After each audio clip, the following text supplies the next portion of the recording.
खुदा की कसम ला इलाहा इल्लल्लाह, ये जिना है, जिना है, जिना है। औरत दूसरे मर्द के लिए हलाल नहीं होगी। यही बिठा के मैंने समझाया वफाकी शरीयत अदालत के जज को, इधर मुझसे मिलने आए थे, चाय पिलाई, मैंने कहा खुदा की कसम ये जिना को तुम लोग प्रमोट कर रहे हो। लेकिन जज साहब की समझ में ये बात नहीं आई। अल्लाह की कसम वफाकी शरीयत अदालत का जज भी जहन्नम में उल्टा लटका हुआ होगा, मेरी तमन्ना है। और ये हमारे वकील भी और हमारे जजेस भी, हमारे हुक्मरान भी और वो उलमा भी जो इस अदालती खुला पे खामोश है, आवाज नहीं उठा रहे, मेरी तमन्ना है, क्योंकि इन लोगों ने इतना बड़ा जुल्म किया हमारी फैमिली सिस्टम को डिस्ट्रॉय करने में, हमारे फैमिली सिस्टम को तोड़ने में, गर्लफ्रेंड बॉयफ्रेंड सिस्टम को प्रमोट करने में इस खुला के जरिए। मैं अल्लाह के सामने कह दूंगा, ए अल्लाह, मेरी जो जिम्मेदारी थी, मैंने हुकूमत के खौफ के बगैर, जेल कचहरी और तौहीन अदालत के खौफ के इस कानून के पे से नहीं डरा। मैंने जो हक था वो मिंबर पे खुल के बयान कर दिया, मेरी जिम्मेदारी पूरी हो गई। ए अल्लाह, मैं बरी हूं। अब अगर कोई मौलवी इस पे खामोशी इख्तियार करता है, कोई जज इस खुला को सही करार देता है, कोई मौलवी, अहले हदीसों में बाज मौलवी ऐसा कर रहे हैं कि ये खुला ठीक है, ये सारे जहन्नम में उल्टे लटके हुए होंगे, सारे उल्टे, क्योंकि ये जिना को प्रमोट कर रहे हैं, खानदानी निजाम को तोड़ रहे हैं। ये मुझे एक बात बताओ, आपको पता हो कि मेरी बीवी को हर वक्त ये राइट है, जब चाहे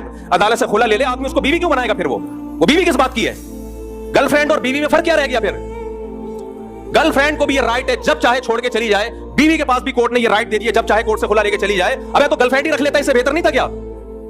इन हरामखोरों को इतनी बड़ी जमीनी हकीकत समझ में नहीं आ रही है, और फिर हमें समझाते हैं हदीस बुखारी की, कुरान की। तो तुम कुरान हदीस हम तुमसे ज्यादा समझते हैं।